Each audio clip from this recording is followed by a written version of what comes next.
आदाब मेरे प्यारे दोस्तों। यूट्यूब के सबसे number 1 channel Bihar board 10th Vidyakul पर मैं सद्दाम हुसैन आप सभी का खैर मकदम और इस्तकबाल करता हूं। मेरे प्यारे दोस्तों, आज मैं बहुत ही खास आपके लिए अहम जो सवाल आपके एग्जाम में आने वाले हैं उसको मैं लेकर के आया हूं, जो चाहे ग्रामर से हो, चाहे आपके नस्र से हो या आपके शायरी के पोर्शन से हो, ये सारे सवाल जो एग्जाम के लिए बहुत ही इंपॉर्टेंट है उसको मैं लेकर के आया हूं। आइए मैं शुरू करता हूं सवाल के जो है उस सैलाब को जो आपको एग्जाम में बेहतरीन नंबर दिलाने वाला है। तो हम शुरू करते हैं पहले सवाल से। अपने पहला सवाल कि धान के खेतों और गाय भैंसों के गोबर से कौन सी गैस बनती है? कौन सी गैस बनती है? यह आपके मजमून का सवाल है, यानी जान लीजिए मजमून का। और वो भी कौन से मजमून का?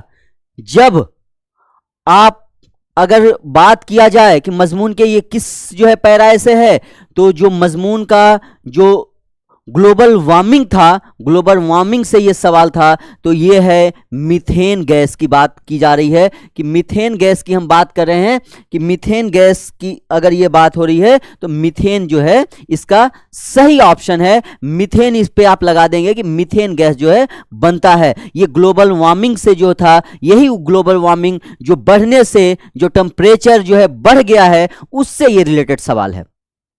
नेक्स्ट हम बात करते हैं कि निसाब में शामिल मजमून रिया किसकी तसनीफ है? तो रिया जो है ये भी मजमून से ही सवाल है, क्योंकि एग्जाम में जो है आपके सबसे ज्यादा जो सवाल पूछे जा रहे हैं वो आपका पोर्शन है अफसाना।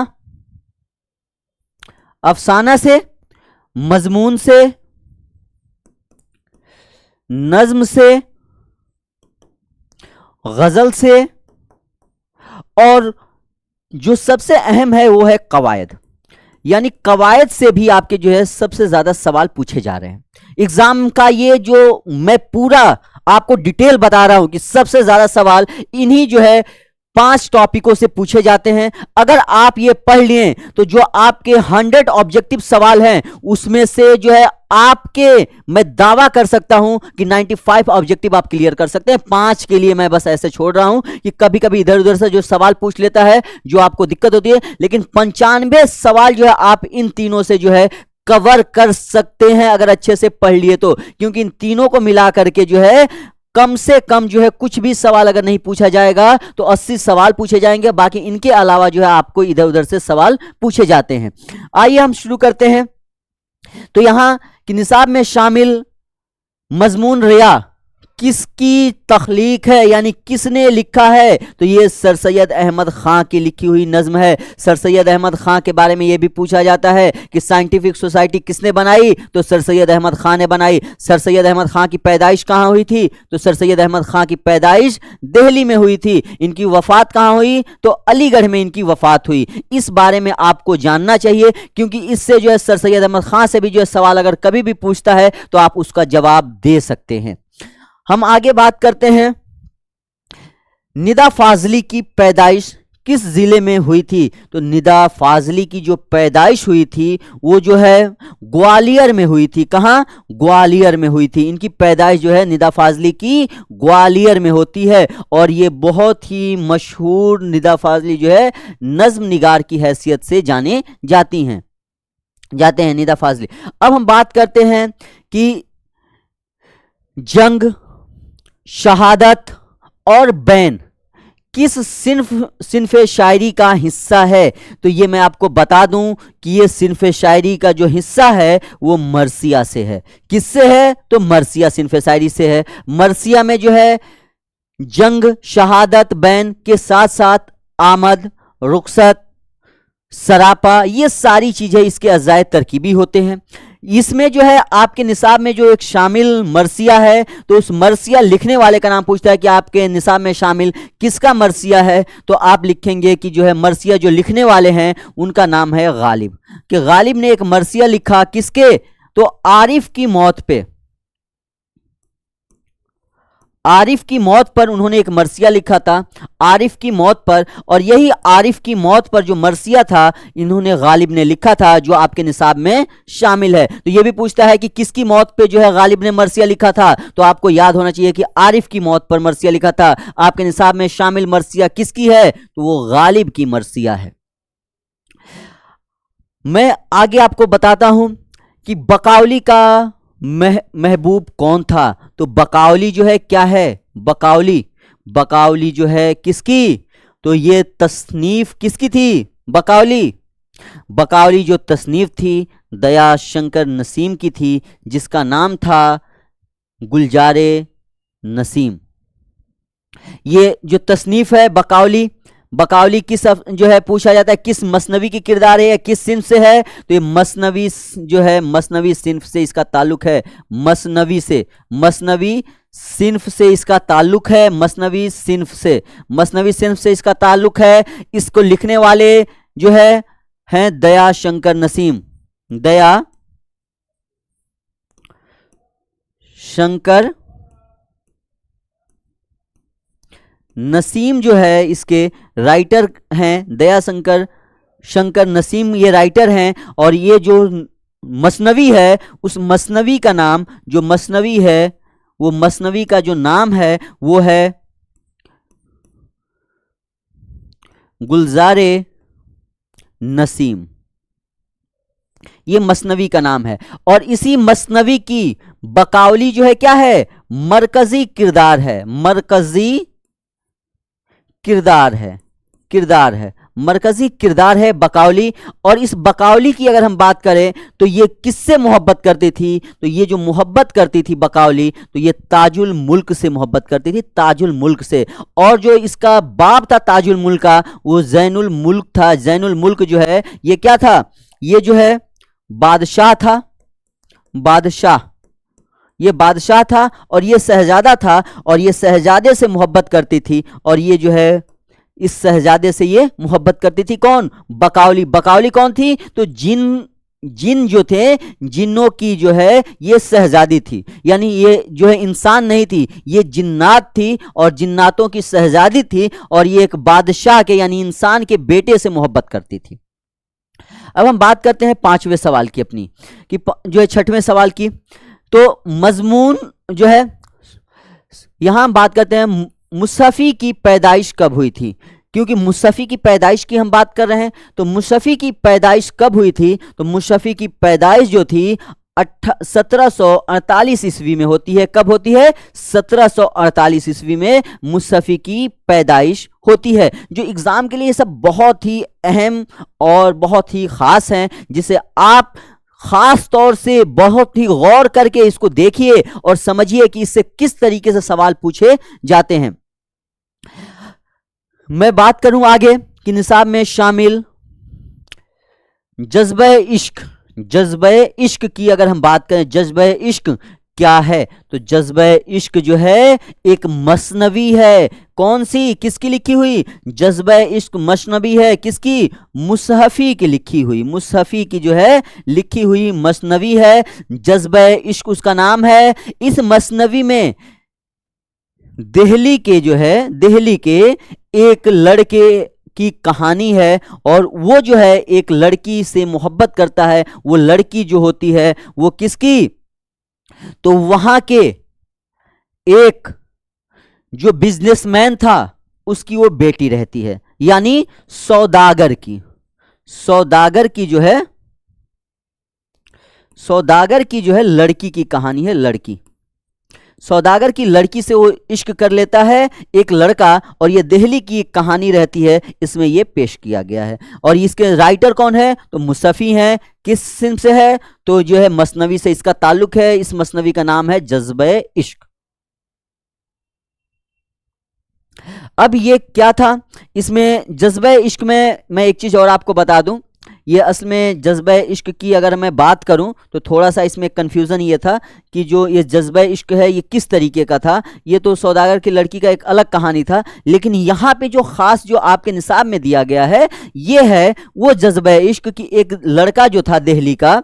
यहाँ से ही इस कहानी की बात होती है कि दिल्ली का लड़का एक अपने औरत से जो है वो हद से ज़्यादा इश्क कर बैठता है, और वो इश्क जब हद से ज़्यादा उसका गुजरता है तो वो जो है औरत बीमार पड़ जाती है, और जब बीमार पड़ जाती है तो उसके में ये परेशान होता है, उसकी तबीयत सही नहीं होती है और आखिर में वो मर जाती है औरत। और उसी से जो ये इश्क कर बैठता है जिसको जज्बा इश्क के नाम से जो है जानते हैं। ये इस मसनवी का ख़ास था। अब हम बात करते हैं पंडित दयाशंकर नसीम का ताल्लुक़ किस सिन्फ से है। तो पंडित दयाशंकर नसीम का जो ताल्लुक़ है वो जो है सिन्फ मसनवी से था। अभी मैं बताया था आपको कि पंडित दयाशंकर नसीम, ये भी पूछता है कि इनका असल नाम क्या था। तो पंडित दयाशंकर नसीम का जो असल नाम था तो इनका नाम था पंडित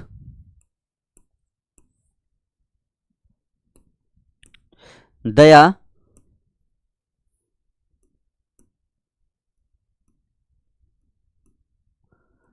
शंकर कोल, इनका जो है नाम था पंडित दयाशंकर कोल। पंडित दयाशंकर कोल इनका जो है असल नाम था, लेकिन पंडित दयाशंकर नसीम के नाम से जो है ये लिखते थे। और इनकी उम्र बहुत ही कम थी, जो है बहुत ही कम उम्र में इनकी वफ़ात हो गई, क्योंकि जो है ये जो है ज़िंदगी इनकी जो है 45 साल तक जो है इनकी ज़िंदगी रही है। 45 साल तक ये जो है ज़िंदा रहे हैं। इनकी ज़िंदगी बहुत ही कम थी, इसलिए जो है इनकी ज़िंदगी के बारे में बहुत ज़्यादा जो है लोगों के पास तालीम नॉलेज नहीं था, लेकिन इनकी ज़िंदगी बस इतना ही था। और इन्होंने मसनवी बहुत ही उम्दा तरीके से ये मसनवी लिखते थे। और इनके मसनवी के बारे में मैं अभी आपको बताया था, जिस मसनवी का नाम है गुलजार नसीम, ये इनकी जो है अहम मसनवी थी। अब हम बात करते हैं सर सैयद की वफ़ात की। तो सर सैयद अहमद ख़ां की अगर हम बात करें तो सर सैयद अहमद ख़ां की वफ़ात कब हुई थी। तो सर सैयद अहमद ख़ां की वफ़ात जो है 1898 में होती है।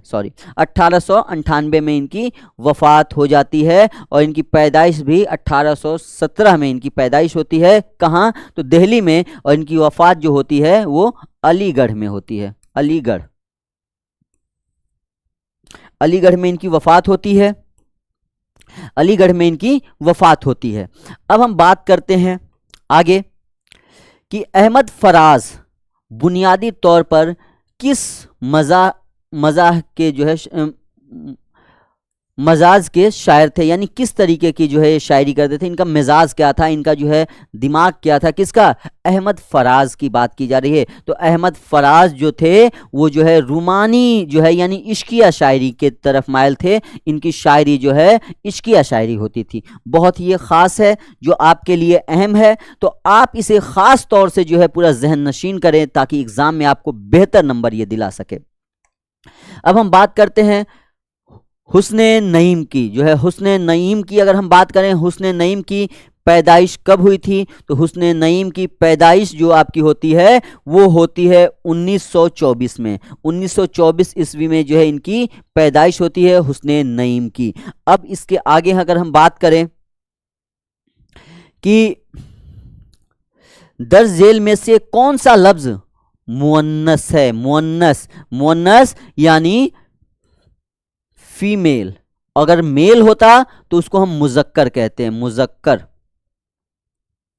मुजक्कर यानी ये मेल के लिए होता है और मुअन्नस ये फीमेल के लिए होता है। मुजक्कर का मतलब मेल होता है, मुअन्नस का मतलब फीमेल होता है। तो कौन सा जो है फीमेल वर्ड है? तो ये फीमेल वर्ड जो है इसमें से चांद, आसमां, सूरज, तो सूरज जो है, आसमां, ये दोनों मेल हैं।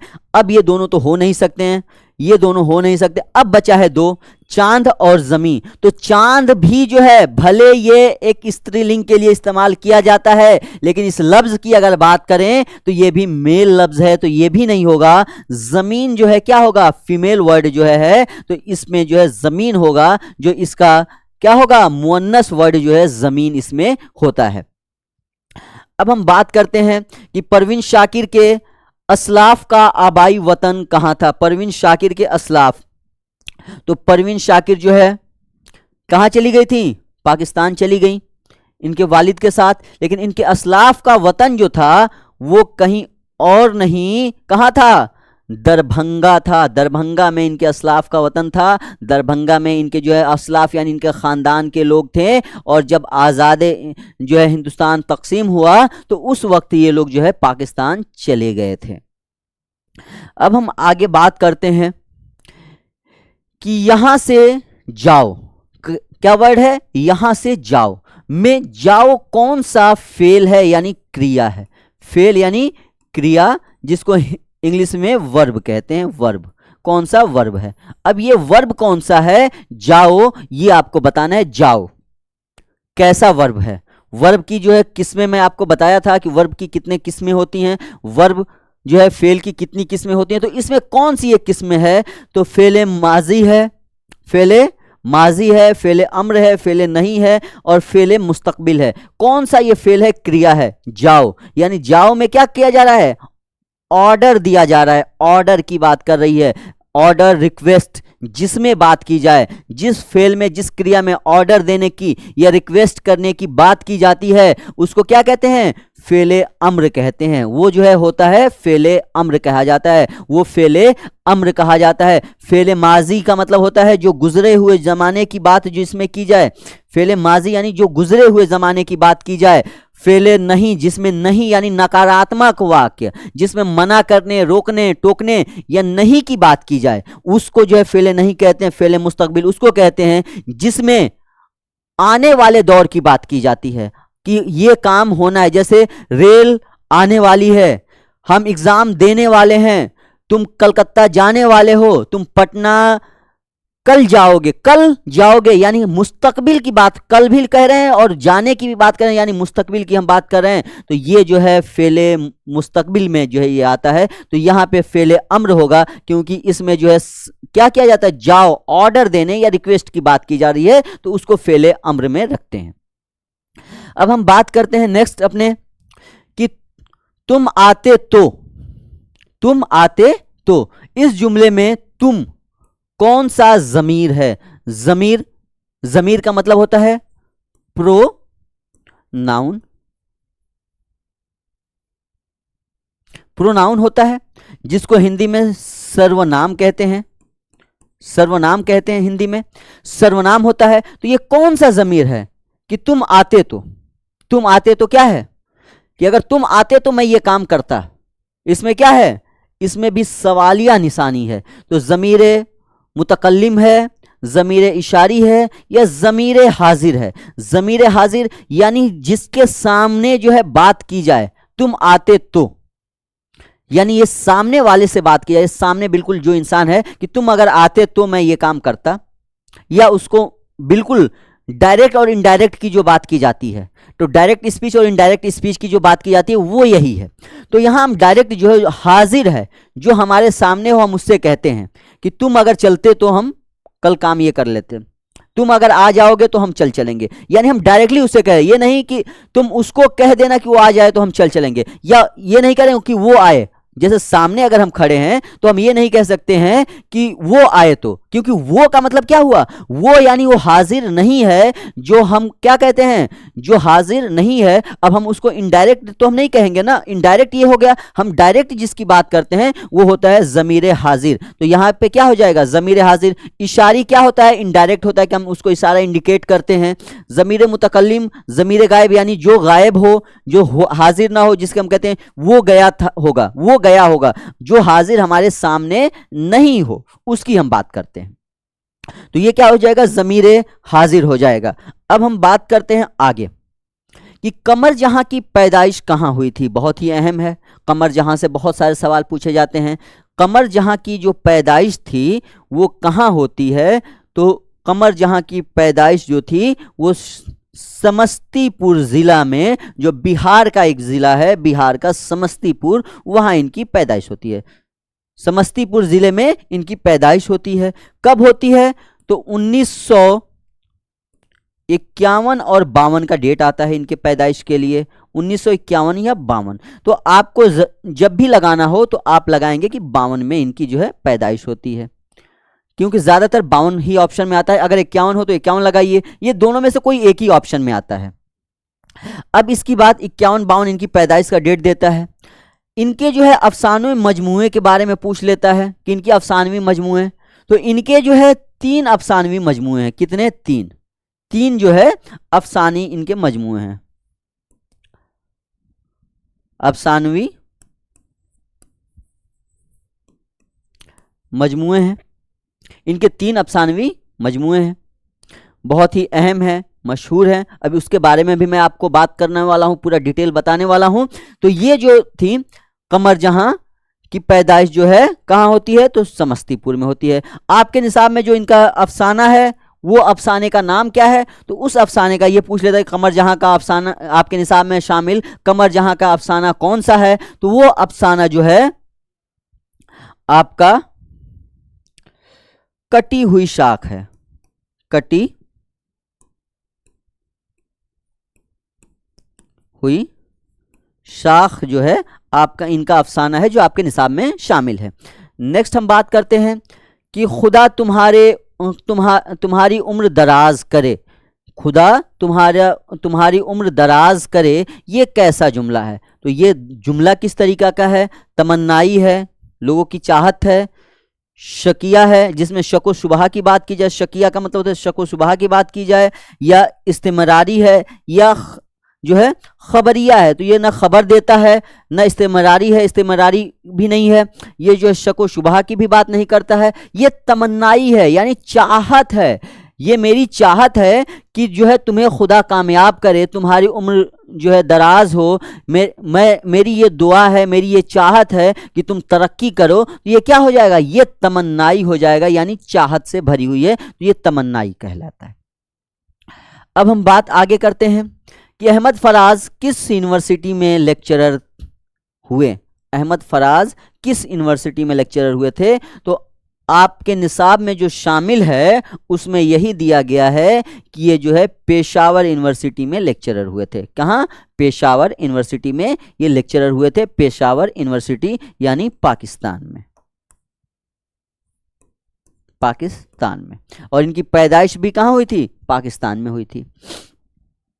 नेक्स्ट कि दर्ज जेल में से कौन सा लफ्ज मुअन्नस है? अब मुअन्नस यानी फीमेल की बात की जा रही है। कौन सा है?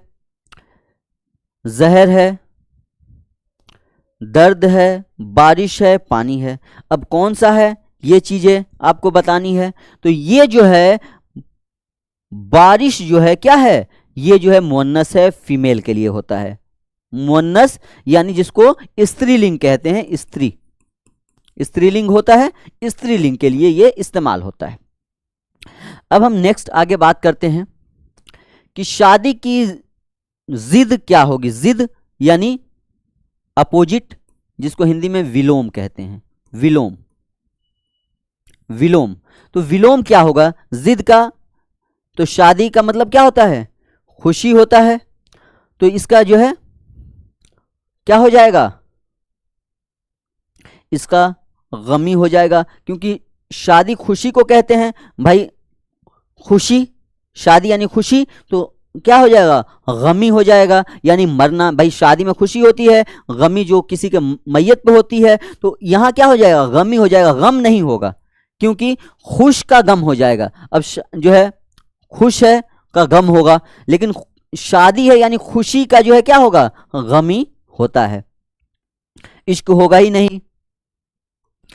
अब है निगार अजीम के अफसानों का पहला मजमुआ अक्स कब शाया हुआ था? तो इनका पहला मजमुआ जो अक्स था वो जो है 1990 में शाया होता है। कब? 1990 में शाया होता है।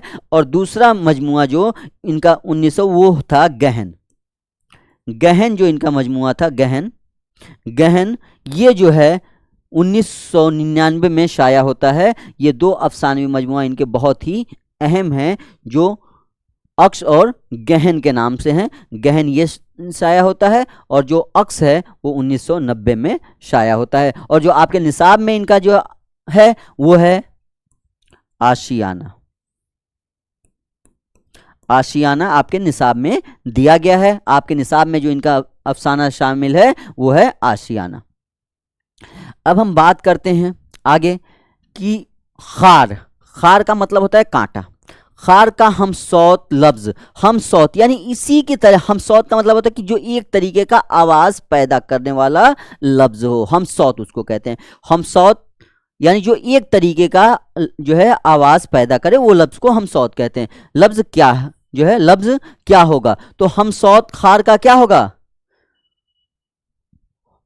जो है, खास, ख्वार, ख्वाब या खाक होगा क्या, ये चीजें हैं। तो इसका जो है खार है तो खार का जो है क्या होगा, ख्वार हो सकता है, क्योंकि बे, अब यहाँ ख्वाब में बे आ जाता है, यहाँ रे है, यहाँ स्वाद हो जा रहा है, यहाँ काफ हो जाए, तो ये होगा नहीं। हमसौत यानी उसी तरीके का आवाज पैदा होना, तो खार और ख्वार जो है दोनों क्या है, एक तरीके के लफ्ज हैं। तो यहाँ पे ऑप्शन नंबर 2 सही है, ये ख्वार हो जाएगा। अब हम आगे बात करते हैं कि शेरू, शेरू किसकी मिसाल है, शेरू किसकी मिसाल है। शेरू है क्या भैया, शेरू जो था तो कुन्नियत, कुन्नियत उसको कहते हैं जिसमें माँ बाप के नाम के साथ, माँ और माँ या बाप के नाम के साथ या बाप का नाम जो है, का नाम जुड़ा हो,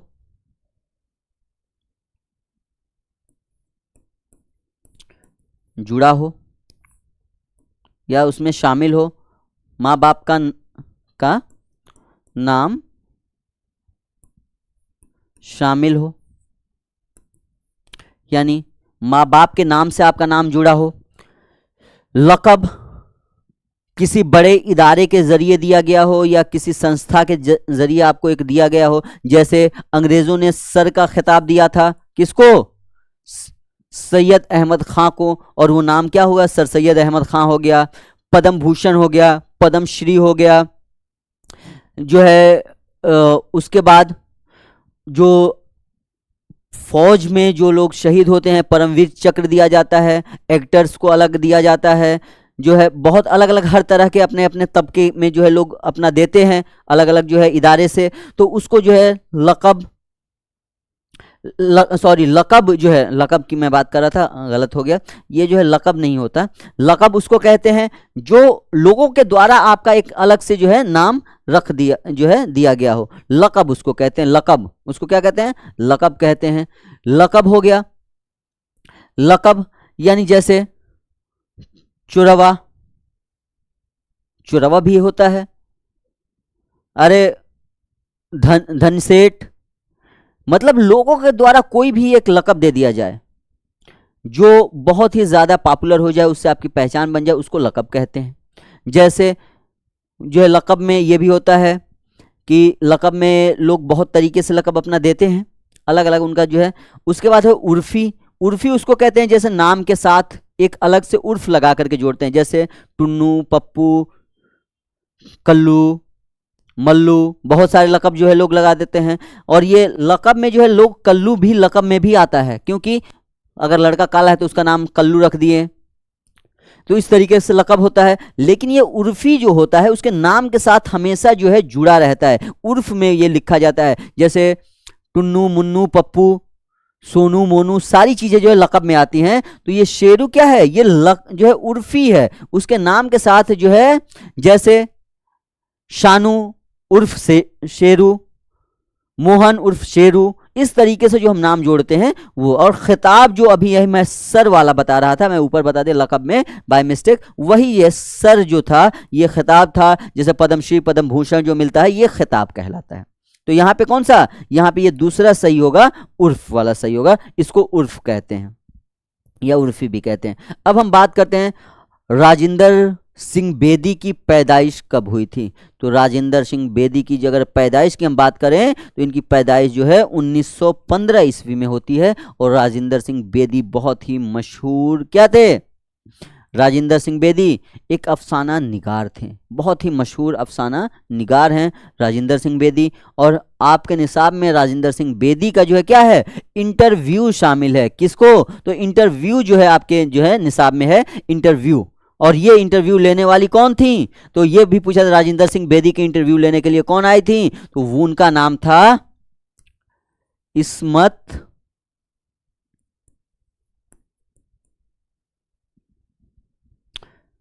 चुगताई। इस्मत चुगताई।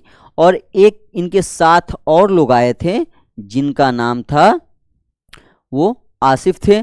जो आए थे 2 लोग, ये मुंबई से आए थे ये लोग इंटरव्यू लेने के लिए, और 2 लोगों ने इनका इंटरव्यू लिया था, और ये जो है 1915 में पैदा हुए। अब उसका 10 जेल में से कौन सा लफ्ज मुजक्कर है, यानी मेल है, यानी पुरुषलिंग है?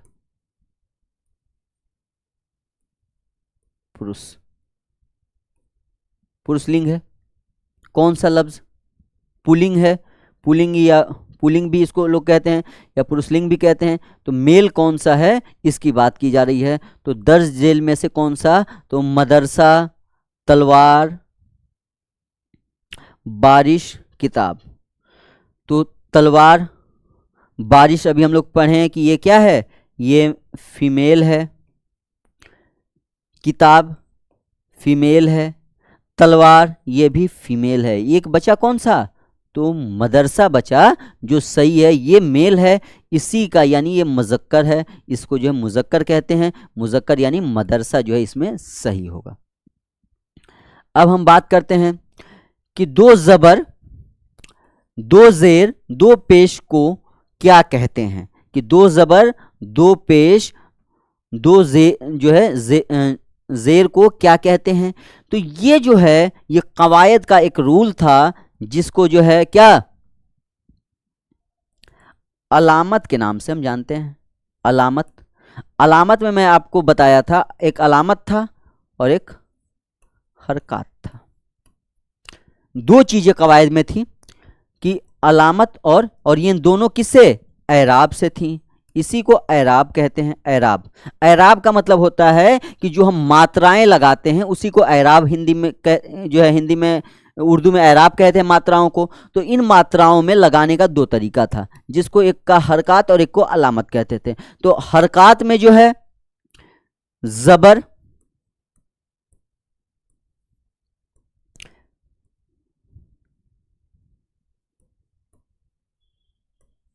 जबर,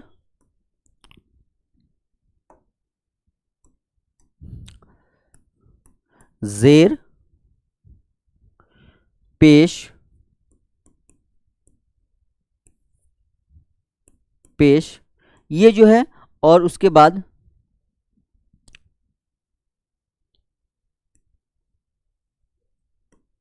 जज्म एक था। ये चीजें थी, ये 4 थी। फर्स्ट, सेकंड, थर्ड और फोर्थ।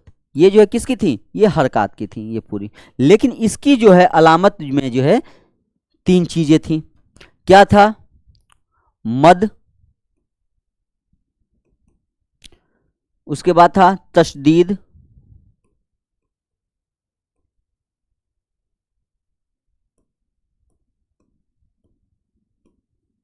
तशदीद, और उसके बाद एक था, वो था तनवीन। तनवीन था। तनवीन, तनवीन, यही जो तनवीन था, इसी को 2 ज़बर 2 पेश और 2 ज़बर 2 ज़ेर 2 पेश, इसी को कहते हैं तनवीन को। ये तनवीन जो है लगा हुआ कैसे रहता है? तो 2 ज़बर हो गया, 2 ज़ेर हो गया, और 2 पेश ऐसे लगा हुआ था। एक सीधा होता है और एक उल्टा होता है, इस तरीके से ये लगा हुआ होता है। लेकिन अगर हम मद जो है तस्दीद की बात करें तो तस्दीद जो है इस तरीके से बनता है, और मद की बात करें तो मद ऐसे बनता है। तो ये क्या हो जाएगा? ये आपका जो है तनवीन हो जाएगा। तस्दीद तो होगा नहीं, ये कैंसिल। कसरा भी नहीं होगा, क्योंकि कसरा और जो है फतहा कहते हैं जो जबर के जो है, जो जबर ऊपर लगाया जाता है उस हुरूफ को जो है फतह कहते हैं, जो कसरा होता है वो जेर को कहते हैं। तो ये दोनों होगा ही नहीं, तो होगा क्या, तो तनवीन होगा। तनवीन जो है उर्दू में तनवीन, ये चीजें तनवीन के अंदर में आती हैं, दो जबर दो जेर दो पेश। अब हम बात करते हैं नेक्स्ट अपने कि अलिफ, अलिफ ममदूदा जेल में से कौन, जेल के किस लफ्ज में है। अच्छा, ममदूदा की बात हो रही है। ममदूदा, ममदूदा है क्या, सबसे पहले हमको यह समझना है कि जो है ममदूदा है क्या। तो वो जो है जिसके ऊपर जो है ममदूदा, ममदूदा यानी जिसके ऊपर मद लगा हुआ हो, मद लगा हुआ हो, मद, मद जिसके ऊपर लगा होता है उसको ममदूदा कहते हैं। वो अलिफ जिसके ऊपर मद लगा हुआ हो उसे अलिफ ममदूदा कहते हैं शुरू में। तो जेल में से कौन सा है, तो ये शहबाज, मद नहीं लगा हुआ है अलिफ पे। अहमद में भी अलिफ पे मद नहीं लगा हुआ है, अलिफ पे यहाँ मद लगा हुआ है। और बुसरा में अलिफ पे जो है, अलिफ जो है खड़ा जबर दिया गया है, तो ये भी जो है नहीं है। तो यहाँ क्या है, ये जो मद लगा हुआ है आमद, यही जो है लफ्ज क्या है, ममदूदा, अलिफ ममदूदा कहलाता। और अलिफ ममदूदा जो अलिफ ये वाला है इसी को कहते हैं कि अलिफ के ऊपर जो मद लगा होता है उसी को अलिफ ममदूदा कहते हैं। अब हम बात करते हैं कि शामिल निसाब नज्म, कि जो आपके नज्म जो निसाब में शामिल है, हम नौजवान हैं, कि हम नौजवान हैं कि शायर कौन है। तो हम नौजवान हैं कि शायर कोई और नहीं, ये बहुत ही आपके यहाँ के मशहूर शायर जो आपके यहाँ बिहार में पैदा हुए, उसके बाद ये कलकत्ता चले गए और फिर कलकत्ता से फिर बिहार आए, फिर कलकत्ता गए, इस तरीके से इनका सिलसिला चलता रहा। यानी परवेज शाहदी का जो है ये लिखा हुआ नज्म है और इन्होंने सबसे पहले इसको जो है बंगाल में यानी कलकत्ता में जो है पढ़ा था, नौजवानों की महफिल में, इस नज्म को जिसका नाम है हम नौजवान हैं। इसमें ये बताते हैं कि नौजवान किस तरीके से जो है किसी भी काम को कर गुजरने की जो है रखते हैं, उनको सही और गलत नहीं, ये सोचते हैं कि जो हम कर रहे हैं वही बिल्कुल सही है, जबकि ये तरीका गलत होता है।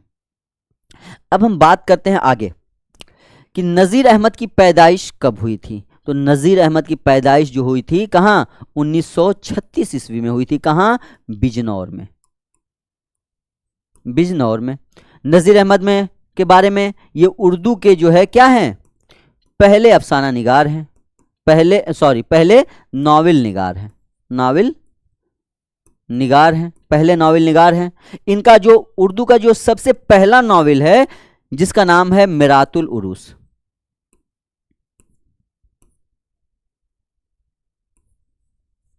मिरातुल उरूस उर्दू का सबसे पहला नावल है। आपके निसाब में जो नावल इनका शामिल है उसका नाम है तौबतुल नुसूह। कौन सा, तौबतुल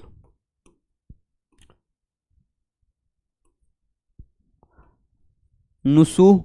ये नावल का जो एक हिस्सा आपके पैराग्राफ में दिया गया है, जिसमें ये लिखा गया है उस नावल का नाम कि जो है फहमीदा और मजली बेटी हमीदा की जो है गुफ्तगू, ये नाम से दिया गया है। और इसमें ये भी पूछता है कि इसके मरकजी किरदार कौन है। तो इस नावल के मरकजी किरदार इसके जो हैं वो नुसूह होते हैं। नुसूह जो हैं इसके जो है मरकजी किरदार हैं, नुसूह इसके मरकजी किरदार हैं, मरकजी किरदार हैं, मरकजी किरदार इसके नुसूह रहते हैं। नुसूह जो है इसके मरकजी किरदार होते हैं, यानी मेन किरदार होते हैं। नेक्स्ट कि जिस्म में, जिस्म की जिद क्या होगी, जिस्म, जिस्म की जिद, जिद यानी विलोम, विलोम की बात की जा रही है, विलोम शब्द की क्या होगी। तो रूहानी, रूह, अरवाह या दिमाग। तो जिस्म का क्या होगा, रूह होगा, क्योंकि जिस्म और रूह दोनों अलग अलग हैं। अगर दोनों अलग हो जाते हैं तो न जिस्म का कोई मतलब है न रूह का। जब दोनों मिल के रहते हैं तो एक इंसान का मतलब होता है। तो इसका क्या हो जाएगा, इसका हो जाएगा जिस्म का रूह। अब हम आगे बात कर, अगर हम आगे बात करते हैं इसके कि जेल में से इसमें आला, इसमें आला, आला से मतलब क्या है, औजार से, औजार से, इसमें आला का मतलब है औजार, औजार से इसका की निशानदेही कीजिए। तो घर ये भी नहीं होगा, पानी ये भी नहीं होगा, खुरपी लिखा हुआ है और पटना लिखा हुआ है। पटना क्या है, इसमें खास हो जाएगा, इसमें ये खास है। घर इसमें क्या है, इसमें खास नहीं हो, इसमें आम हो जाएगा। पानी क्या है, इसमें जो है वो भी इसमें आम के तौर पे इसको इस्तेमाल कर। और खुरपी जो है ये औजार एक है, तो हमको क्या तीसरे पे लगा देना है, जिसको हम इसमें आला के नाम से जानते हैं। अब उर्दू कवायद के कितने जो है हिस्से हैं या कितने उलूम पे ये मुनहसिर है, तो उर्दू कवायद के 5 हिस्से होते हैं। 5 हिस्से उर्दू कवायद के होते हैं। पहला जो होता है उसको इल्मे हिजा कहते हैं। दूसरा जो होता है इल्मे सर्फ होता है। तीसरा जो होता है इल्मे नुहू होता है। चौथा जो होता है इल्मे बयान होता है। और पांचवा जो होता है वो इल्मे उरूज होता है, इल्मे उरूज, इल्मे उरूज होता है। ये 5 जो है, इसी 5 पे ये पूरी कवायद, उर्दू कवायद मुनहसिर है, टिका हुआ है। तो इसका जो है कितना हो जाएगा, 5 हो जाएगा। नेक्स्ट कि दर्ज जेल में से साबिका की निशानदेही कीजिए। 2 वर्ड होते हैं, साबिका और लाहिका, ठीक है। लाहिका और साबिका या साबिका और लाहिका आप कह लीजिए कि 2 वर्ड होते हैं, इन दोनों की निशानदेही करनी है। तो इन दोनों की अगर हम निशानदेही अगर करते हैं तो इन दोनों की निशानदेही का मतलब होता है, साबिका का मतलब होता है जो पहले जोड़ा जाए, जिसको हिंदी में जो है, हिंदी वर्ड में भी आता है, जो पहले हो जो बाद में हो उसको क्या करेंगे, तो पहले प्रत्यय अप्रत्यय इस तरीके से होता है। तो उसी तरीके से उर्दू में भी होता है, जिसको साबिका और लाहिका के नाम से जानते हैं। एक साबिका होता है, एक लाहिका होता है। लाहिका जो है 2 वर्ड होते हैं, साबिका और लाहिका, ठीक है। तो साबिका की हम यहां बात करें, साबिका में जो है क्या होता है, जो एक लफ्ज पहले जोड़ करके जोड़ दिया जाए, उससे उसका माने जो है क्या हो जाए, बढ़ जाए, उसकी जो है माने जो है कहीं जो है खत्म ना हो, कोई वर्ड हो। जैसे मान लीजिए दान है, बाज है, जार है, परी है, चाल है, कलम है। तो कलम एक माने है। अब ऐसे दान सिर्फ कर दिया जाएगा तो दान जो है कम कोई मतलब नहीं है, दान पुण्य करना हो जाएगा। लेकिन अगर कलम दान का मतलब हुआ तो कलम के बाद हम दान जोड़ रहे हैं, तो ये वर्ड क्या हो जाएगा, ये जो है लाहिका हो जाएगा। लाहिका इसको कहेंगे, लाहिका, क्योंकि दान जो बाद में जुड़े उसको लाहिका कहते हैं, जो पहले जुड़ता है उसको साबिका कहते हैं, साबिका कहते हैं। चाल चलना, चालबाज यानी जो बिल्कुल क्या हो, चाल चलने वाला हो, तो इसका एक माने हो गया। तो चाल का सिर्फ और बाज का अलग अलग माने नहीं हो रहा था, लेकिन दोनों को मिला करके एक नया माने पैदा कर दिया जाए, जो बिल्कुल सच वाला माने आ जाए, उसी को जो है ये मिलाने के बाद जो बाद में मिलाया जाता है, बाद में ये तीनों जगह बाद में मिलाया गया, तो ये लाहिका तीनों हो जाएगा। और पहले यानी हयात, हयात का मतलब होता है जिंदगी। अब जिंदगी क्या है, अब इसी के आगे लिख दिया गया बेहयात। बेहयात, बे का मतलब जो हयात में ना हो। अगर यही होता बाहयात, बाहयात अगर होता तो जिंदा, जो जिंदा हो। अब बेहयात यानी जो जिंदा ना हो, इसकी बात की जा रही है। तो बेहयात का मतलब हो गया क्या, कि जो जिंदा ना हो। तो यहां पे क्या हो गया, हयात के साथ साथ बे पहले लगा है, बेहयात, बे जोड़े हैं, तो ये जो है आपका वर्ड क्या हो गया, ये जो है आपका साबिका कहलाता है, इसी को साबिका कहते हैं। आगे हम बात करते हैं कि इस्म के बदले इस्तेमाल होने वाले इस्म यानी नाउन, नाउन यानी संज्ञा की बात की जा रही है कि संज्ञा, संज्ञा के बदले में इस्तेमाल होने वाले लफ्ज को क्या कहते हैं, कि उसके बदले में। तो उसके बदले में जो चीजें इस्तेमाल होंगी, संज्ञा के बदले में की बात की जा रही है, तो संज्ञा के बदले में जो इस्तेमाल होता है उसको सर्वनाम कहते हैं। सर्वनाम को उर्दू में क्या कहते हैं? जमीर कहते हैं। जमीर यानी प्रोनाउन, इसको इंग्लिश में प्रोनाउन कहते हैं। नाउन, इसको ऐसे भी लिख सकते हैं प्रोनाउन को,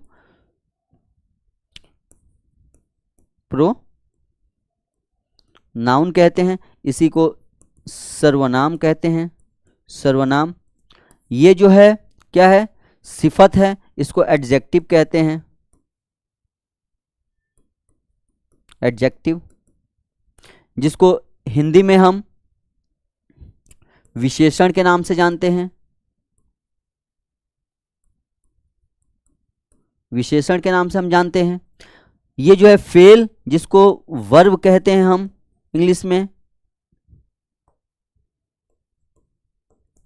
वर्ब, इसको हिंदी में क्रिया के नाम से जानते हैं। उसके बाद इजाफत, इजाफत यानी जो बढ़ा सके। यहां इजाफत का कोई ये नहीं है, इजाफत का मतलब होता है बढ़ाना, तो इजाफत का कोई मतलब ही नहीं है। अब हम बात करते हैं, तो इसमें जो होगा क्या, तो वो ज़मीर के ऊपर हम लगा देंगे, क्योंकि इसम के बाद जो है, जो इसम की जगह पे इस्तेमाल करते हैं उसको जो है प्रोनाउन होता है। नाउन की जगह पे जो इस्तेमाल किया जाए प्रोनाउन होता है, तो प्रोनाउन को ज़मीर उर्दू में कहते हैं। अब हम बात करते हैं कि एक हर्फ को 2 बार पढ़ने की अलामत का क्या नाम है। अभी मैं आपको बताया हूं उसका डिटेल, कि जो है 2 बार, एक हर्फ को 2 बार पढ़ने, यानी एक ही हर्फ को 2 बार पढ़ने के अलामत को क्या कहते हैं। जैसे मान लीजिए हिंदी में जो है पहला वर्ड आधा और दूसरा पूरा हो, हिंदी में लिखे हुए, जैसे मान लीजिए बिल्ली लिख दिया गया, बिल्ली। अच्छा, अब अच्छा में जो है पहला तो वर्ड आधा है, दूसरा पूरा है। उसके बाद कुत्ता लिखा गया, दिल्ली लिखा गया। इस तरीके के जो वर्ड होते हैं, तो इन्हीं के लिए उर्दू में एक जो है बनाया गया सिस्टम, कि इनको कैसे उर्दू में लिखें, क्योंकि एक आधा पूरा तो इसमें लिखा नहीं जाता है, तो इसको कैसे लिखें। तो जैसे है कि बिल्ली, बे, और इसी के ऊपर जो ये वाला निशान, जिसको उर्दू में क्या कहते हैं, इसको तशदीद कहते हैं। ये निशान का मतलब होता है कि पहला लफ्ज जो है आधा पढ़ा जाएगा और दूसरा जो है पूरा पढ़ा जाएगा, यानी एक ही लफ्ज को 2 बार पढ़ना होता है, तो उसी को जो है तशदीद कहते हैं। जिसको यह कि 2 बार पढ़ने की अलामत को, जो अलामत होता है, अलामत अभी मैं पढ़ रहा था कि अलामत जो क्या होते हैं, तनवीन, मद और तशदीद, ये तीनों अलामत में आते हैं, और जो है हरकत अलग थे। तो इन्हीं तीनों अलामत में जो तशदीद है, इसी को जो है 2 बार पढ़ा जाता है, जिसको बिल्ली हो गया, अच्छा हो गया। अब छ जो लिखना होता है, तो चे और 2 चश्मे है मिला के 6 लिखते हैं। अब इसीलिए पहला च जो है आधा हम पढ़ लेंगे, जैसे कुत्ता हो गया, दिल्ली हो गया, दिल्ली, ऐसे हम लिखते हैं।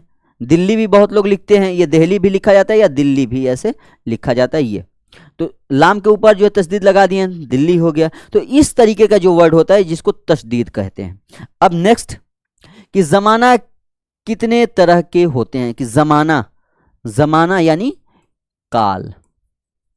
तो काल के बारे में मैं बता चुका हूं कि ये 3 तरह के होते हैं। कितने? 3, जिसको माजी, माजी यानी पास्ट, जिसको हिंदी में भूतकाल कहते हैं, भूतकाल।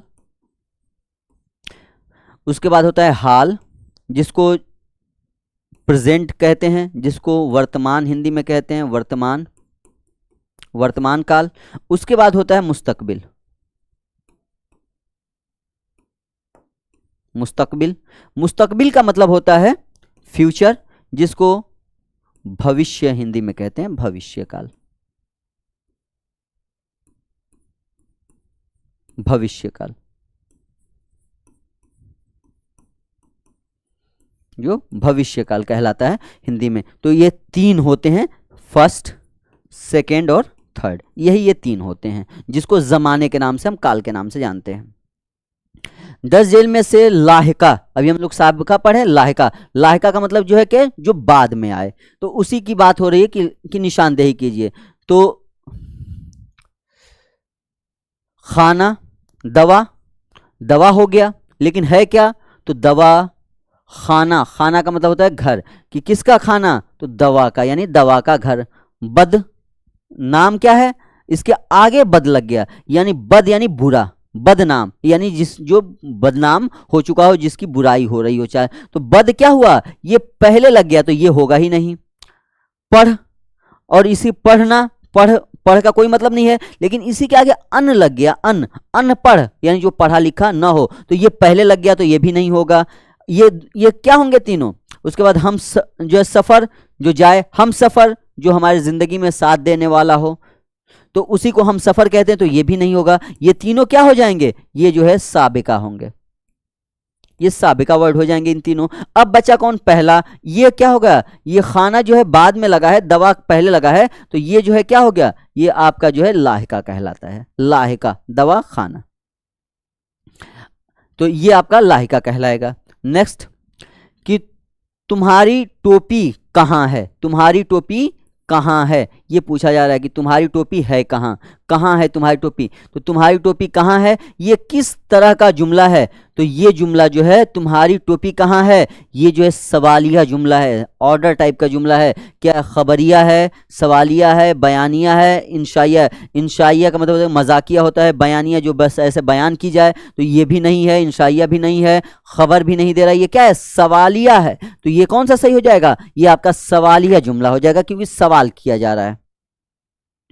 अब इसको, जाहिद कल पटना आएगा, कल पटना आएगा, यानी आने वाले दौर की बात की जा रही है। ये जमाना की कौन सी किस्म है, किस किस्म की बात की जा रही है, तो माजी, माजी का मैं अभी मतलब बताया था कि पास्ट होगा ही नहीं, हाल यानी जो है अभी जो चल रहा है होगा नहीं, कल आने वाला है, आएगा यानी मुस्तकबिल की बात की जा रही है, तो ये तीसरा सही होगा। ये माजी, बईद, बईद का मतलब होता है दूर, तो दूर जो है जो काम बहुत देर पहले हो चुका हो, बाद में जो बईद, बईद यानी बाद में जो पूरा हुआ हो, बहुत देर पहले हो चुका हो, उसके लिए, तो ये होगा ही नहीं। अब नेक्स्ट, हयात जावेद किसकी तसनीफ है, तो हयात जावेद की अगर हम बात करें, तो हयात जावेद जो है ये मशहूर तसनीफ़ या नज़्म निगार में पहले नाम आने वाले अल्ताफ़ हुसैन हाली की है। अल्ताफ़ हुसैन ने हयात जावेद लिखा था, हयात शादी लिखा था, हयात सादी भी जो है इन्हीं की है, तो हयात जावेद इनकी तसनीफ़ है।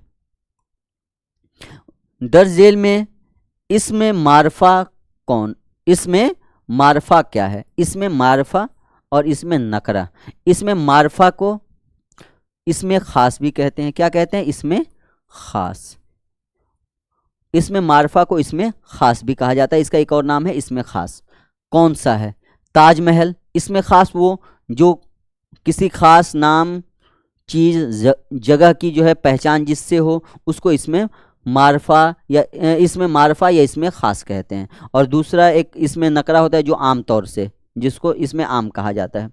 तो ये ताजमहल, महल, किताब, स्कूल, स्कूल क्या है, इसमें जो है खास है नहीं, इसमें खास ये नहीं होगा, इसमें आम होगा, क्योंकि सब स्कूल के लिए स्कूल वर्ड हो जाता है, किताब के लिए सबको, अगर यही हो जाता गीता, बाइबिल, कुरान, तो ये क्या हो जाता, ये जो है इसमें खास हो जाता है, या इसमें मारफा इसको कहते हैं। लेकिन ये सिर्फ किताब की बात है, या मैथ हो जाता, साइंस हो जाता, कि मैथ की ये बुक है, तो मैथ की भाई कौन सी बुक है ये भी नहीं पता, लेकिन ये है कि एक मैथ है पार्टिकुलर, एक खास पहचान बता रहा है मैथ होने का, तो ये भी इसमें खास में।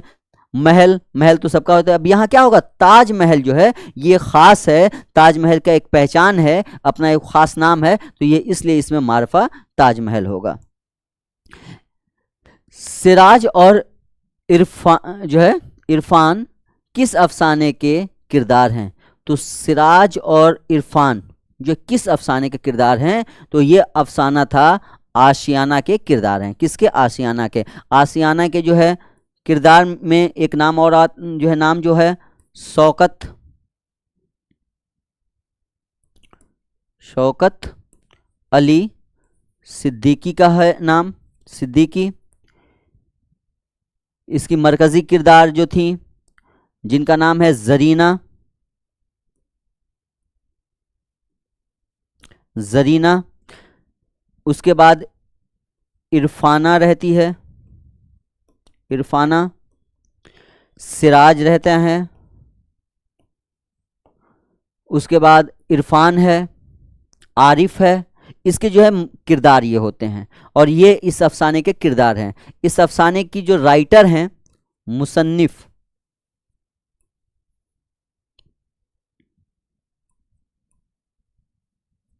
मुसन्निफ की अगर मैं बात करूं तो उनका नाम है निगार अजीम। निगार अजीम, निगार अजीम ने जो है इस अफसाने को लिखा है जिसका नाम है आशियाना यानी घर।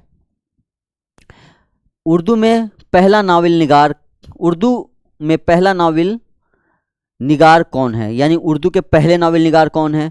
तो उर्दू के पहले नावल निगार डिप्टी नज़ीर अहमद को माना जाता है और पहला नावल जो है उसका जो है नाम है मिरातुल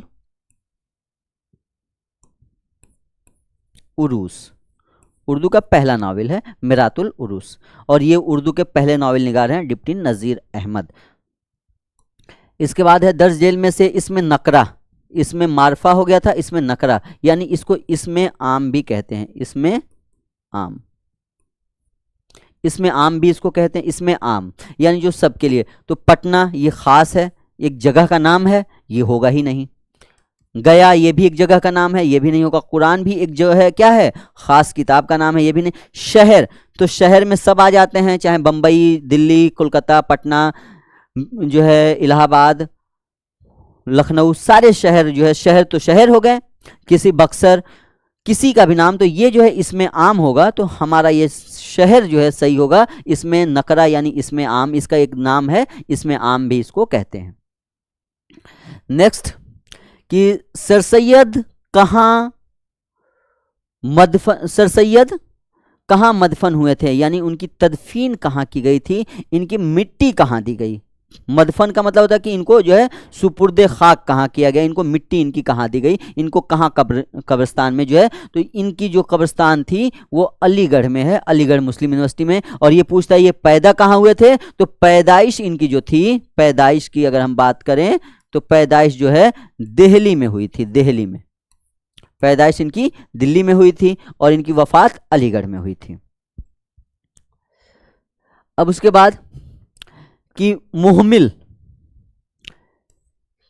किसे कहते हैं, मुहमिल किसे कहते हैं, मुहमिल का मतलब क्या होता है? मुहमिल जिसका माने हो, जिसका माने हो, जिसका माने नहीं हो, जिसका माने आसान हो, जिसका माने मुश्किल हो। ठीक है, दो लफ्ज होता है मुहमिल और एक लफ्ज इसका और होता है मुहमिल के साथ साथ। मुहमिल के साथ जो एक और लफ्ज होता है उसको कहते हैं, मुहमिल के साथ जो एक और लफ्ज है जो बहुत ही खास और उसको अहम लोग जो है अहमियत देते हैं, मुहमिल के साथ जो होता है, मैं उसी की बात कर रहा हूं। तो मुहमिल के साथ जो आपका लफ्ज होता है वो लफ्ज जो होता है जिसका नाम जो लोग रखते हैं उसको कहते हैं मौजू। मौजू, मौजू और मुहमिल दो लफ्ज होता है, मौजू और मुहमिल ये दो लफ्ज होते हैं। जिसके माने हो, जो मानेदार हो, जिसका कोई भी माने हो, जैसे लोटा, रोटी, टोपी, पानी, ये सब एक मानेदार है। पटना, ये सब मानेदार हैं, तो इसको जो है क्या कहते हैं, मुहमिल जो है मौजू कहते हैं, मौजू कहते हैं। और जिसका कोई भी माने ना हो, जिस लफ्ज का कोई माने ना हो उसे जो है क्या कहते हैं, उसे जो है मुहमिल कहते हैं। तो जैसे जिसका माने ना हो तो उसी को मुहमिल कहते हैं। तो दूसरा नंबर सही हो जाए, जैसे रोटी ओटी, तो ओटी का तो कोई मतलब नहीं है, रोटी एक मानेदार है। पानी ओनी, लोटा ओटा, पटना वटना, तो पटना तो माने, वटना क्या है, कुछ नहीं, उसका कोई माने नहीं है। तो इसी को जो है मुहमिल कहते हैं, उसी लफ्ज को मुहमिल कहा जाता है और इसी को मुहमिल कहते हैं। नेक्स्ट कि जेल में जीम मकसूरा, मकसूरा किस लफ्ज में है? मकसूरा किस लफ्ज में है? मकसूरा की बात की जा रही है। मकसूरा, मकसूरा है क्या? सबसे पहले तो ये जानना जरूरी है कि मकसूरा कहते किसे हैं। अब यहां पे बात मकसूरा की है, तो मकसूरा है क्या?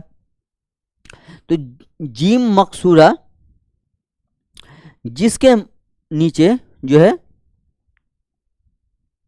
जेर लगा हो, जिस जीम के नीचे जेर लगा हो, जेर क्या चीज? तो जेर।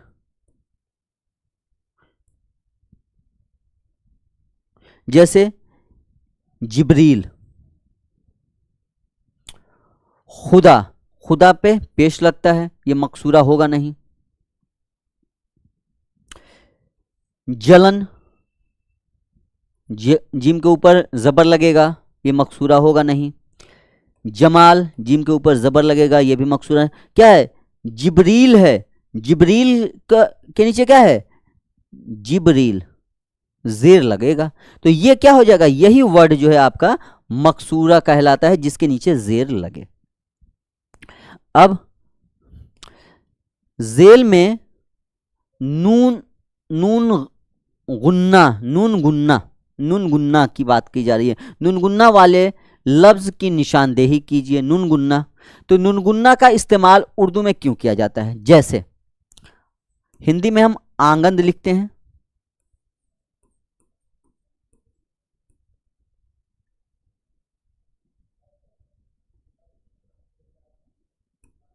आंगन हो गया, आंगन। ईंट की हम बात करते हैं, ईंट।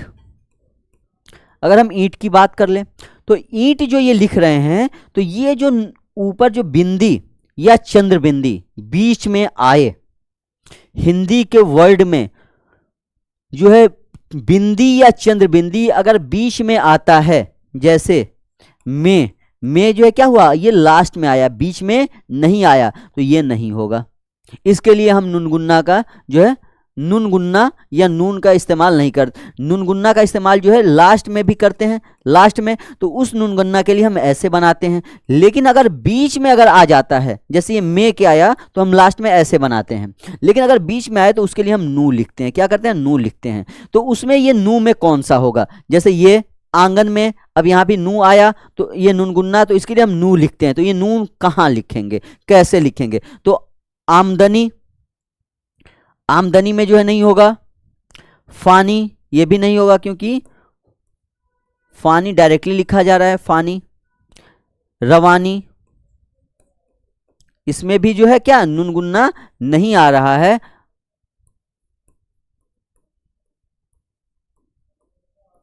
आमदनी। अब ये आंगन है, आंगन, आंगन में जो है ये चीज आ रहा है ना, नूनगुन्ना, यही जो है इसका सही होगा, क्योंकि ये नू जो है यहां वाला, यही इसका जो है, तो इसीलिए इसको नूनगुन्ना के नाम से हम जानते हैं। जैसे मैं लिखना हुआ, तो हम मैं ऐसे लिखते हैं हम लोग, मैं। अब ये जो वर्ड है, ये वाला, ये, इसी को जो है, ये जो वर्ड है ये वाला, इसी को जो है नूनगुन्ना कहते हैं, जो यहाँ पे लिखा जाता है। नेक्स्ट, कि सैयद मोहम्मद मोहसिन मुस्तकिल तौर पर लेक्चरर कब बहाल हुए थे? मुस्तकिल तौर पर लेक्चरर कब बहाल हुए थे, इसकी बात की जा रही है। तो मुस्तकिल तौर पे ये लेक्चरर 1948 में जो है बहाल हुए थे। 1948 में कहाँ? तो पटना यूनिवर्सिटी में, पटना जो है यूनिवर्सिटी में ये मुस्तकिल तौर से लेक्चर बहाल होते हैं। हाल की जमा क्या होगा? जमा यानी बहुवचन की बात हो रही है, बहुवचन की हम बात कर रहे हैं, बहुवचन।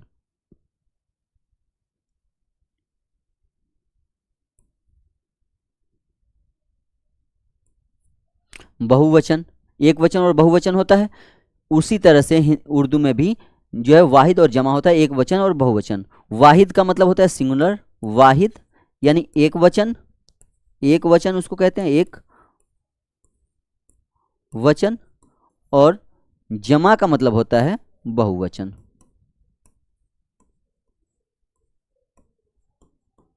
बहुवचन होता है। अब यही जो है, तो जमा कौन सा है? तो हाल का, हालात नहीं होगा, हालातों नहीं होगा। क्यों नहीं होगा? क्योंकि हालात बहुवचन में नहीं आता है।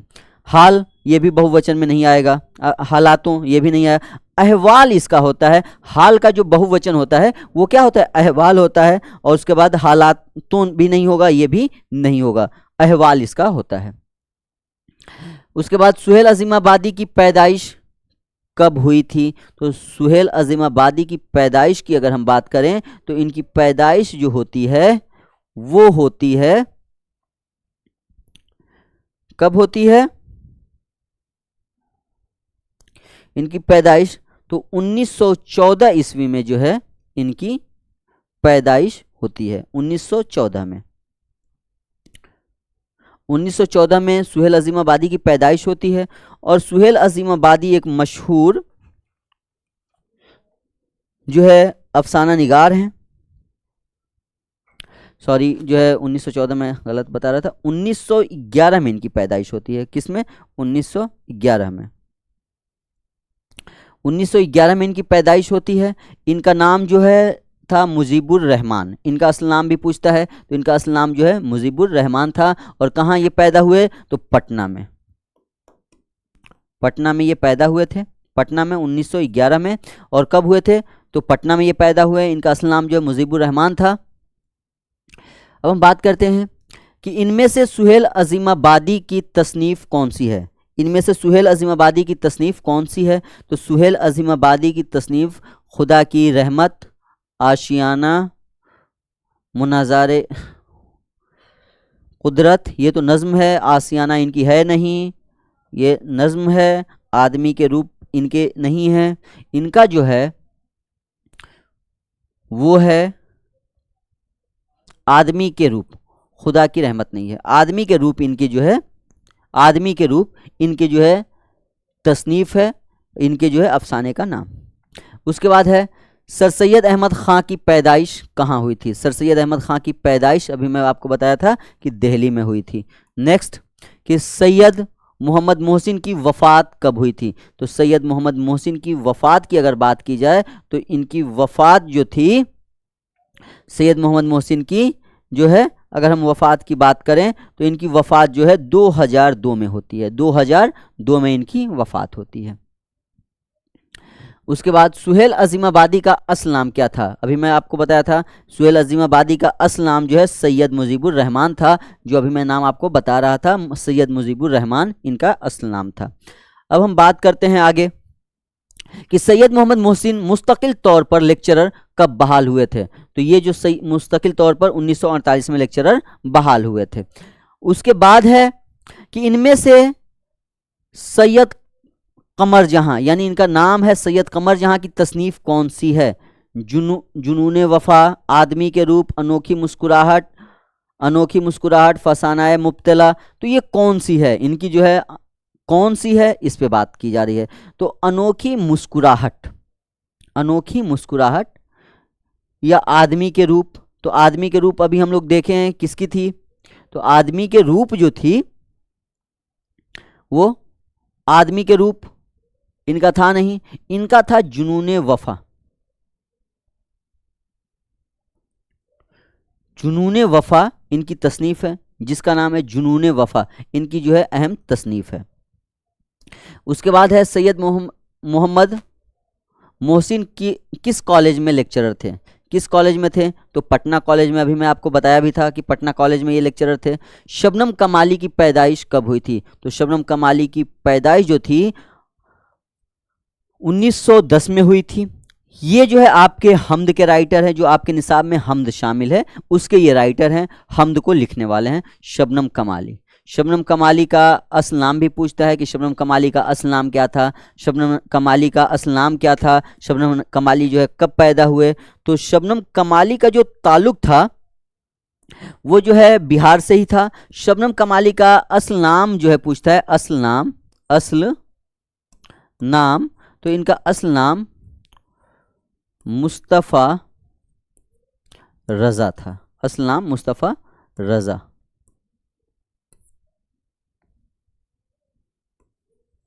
रज़ा था, मुस्तफ़ा रज़ा इनका असल नाम था। उसके बाद है शबनम कमाली का असल नाम क्या था? देखिए अभी आ ही गया, अभी मैं वही बता रहा था आपको। तो मुस्तफ़ा रज़ा मुस्तफ़ा नहीं होगा, रशीद मुस्तफ़ा नहीं होगा, सैयद मुस्तफ़ा नहीं था, क्या था, मुस्तफ़ा रज़ा था। ये नाम इनका सही है, मुस्तफ़ा रज़ा ये नाम सही है। अब हम बात करते हैं आगे कि कमर जहां की पैदाइश कब हुई थी। तो कमर जहां की पैदाइश में बताया था कि 1951 और 52 का जो है डेट दिया जाता है। तो 52 यहाँ पे है तो 52 पे हम लगा देंगे। नेक्स्ट, इनमें से कमर जहां की तसनीफ कौन सी नहीं है। वर्ड भी देखिएगा कि नहीं पूछ रहा है, अब ये नहीं जल्दी से हम देख के लगा दिया अरे यही तो होगा, तो गड़बड़ हो जाता है कि कौन सी नहीं है। इस पे तो कौन सी नहीं है, तो आदमी के रूप जो है सुहेल अजीमाबादी की थी, अजनबी चेहरे इनकी तसनीफी, यादनगर भी इन्हीं की जो है, चारागर इन्हीं की तसनीफ है। तो ये सब इनकी तसनीफ है। जो एक ऐसी तसनीफ नहीं है वो है आदमी के रूप, जो इनकी तसनीफ इसमें से नहीं है। नेक्स्ट, कि डिप्टी नज़ीर अहमद की पैदाइश किस ज़िले में हुई थी। तो मैं बता चुका हूं बिजनौर में इनकी पैदाइश हुई थी। अभी जब डिटेल में बता रहा था तो उस वक्त मैं बताया था कि बिजनौर में इनकी पैदाइश हुई थी, तो हम बिजनौर को लगा देंगे। कमर जहां का अफसाना किस सन में, अच्छा, कमर जहां अफसाना किस सन से लिखना शुरू की थी। तो ये लिखने का जो इनका काम था वो 1966 ईस्वी से इन्होंने शुरू किया था, और सबसे पहले अफसाना इन्होंने एक रिसाले के लिए लिखा था, एक मैगजीन के लिए लिखा था जो पटना से छपा था। कमर जहां के वालिद का नाम क्या था। तो कमर जहां के वालिद का नाम सैयद अताउल हक था, सैयद अताउल हक था। सैयद अता भी नहीं था, सैयद मुजीबुर रहमान भी नहीं था। सैयद मुजीबुर रहमान सुहेल अजीमाबादी का नाम था, मुजीबुर रहमान भी जो है ये नहीं था। तो ये क्या था, सैयद अताउल हक जो है इनका असल नाम था।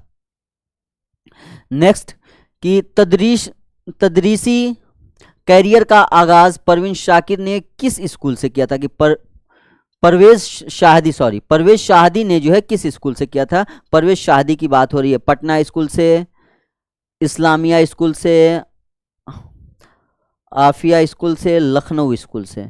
तो उन्होंने जो है इस्लामिया स्कूल जो था, इस्लामिया स्कूल से जो है उन्होंने शुरू किया था तदरीसी कैरियर का आगाज, यानी पढ़ाने का काम। कौन, परवेज शाहदी ने जो है इस्लामिया स्कूल से अपना किया था। उसके बाद तो ये वाला सही होगा इसमें। इसके बाद नेक्स्ट, कि इनमें से गालिब की तसनीफ कौन सी है। गालिब की खुदा की रहमत नहीं है, आदमी के रूप नहीं है, सुहेल अजीमा, उर्दू मुअल्ला, ये जो है गालिब की तसनीफ है। और क्या है, ये खुतूत का मजमुआ है, खुतूत का मजमुआ है। और इनका दूसरा मजमुआ है, और दूसरे इनके मजमुए का नाम है उर्दू मुअल्ला है। ये जो है अवधे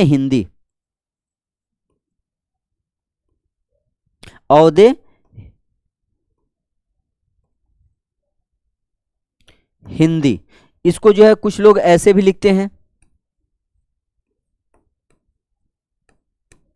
अवधे हिंदी, ऐसे भी कुछ लोग लिखते हैं, लेकिन ये चीजें सही नहीं है। ये अवधे हिंदी ये ठीक है। तो ये हुआ हर्फ आगाही इनका नहीं, तो ये उर्दू मोल्ला सही है, ठीक है। ये इनका जो है अहम है, और ये खुतूत का मजमुआ है। नेक्स्ट, कि सैयद मोहम्मद मोहसिन एमए किस कॉलेज से किया था। एमए उन्होंने किस कॉलेज से किया था। तो एमए उन्होंने जो है पटना कॉलेज से किया था, क्योंकि पटना में ये पैदा हुए और वहीं से इन्होंने कॉलेजिंग शुरू की थी। उसके बाद है अफसानवी मजमुआ अक्स की बात की जाए, अक्स कब शाया हुआ था। तो अक्स जो है किसका है, ये अक्स जो है निगार अजीम का अफसानवी मजमुआ है। निगार अजीम का ये अफसानवी मजमुआ है अक्स, जो 1990 में शाया हुआ। सॉरी, जो है अक्स की बात की जा रही है, अक्स, हाँ ठीक है।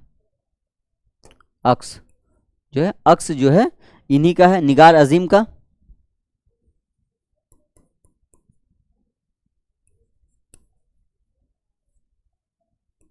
निगार अजीम का है, जो 1990 में शाया हुआ था, 1990 में।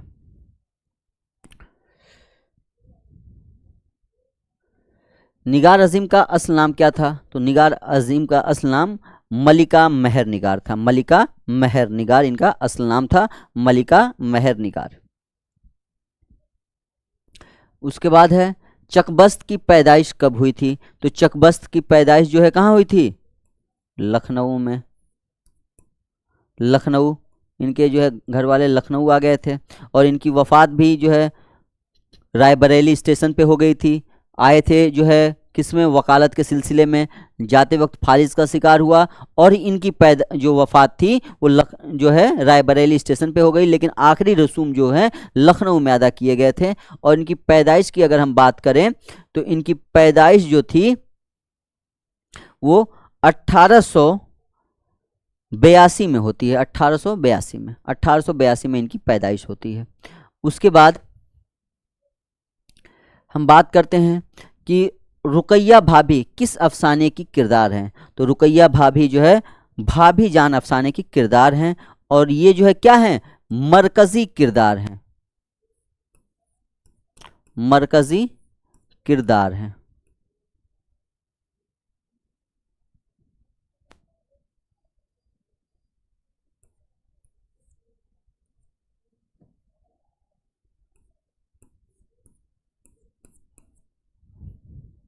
मरकजी किरदार हैं।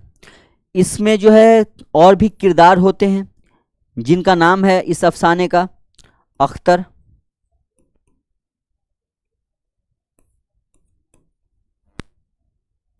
अख्तर जो है इसके होते हैं, शमी होती है, उसके बाद जमीला होती है,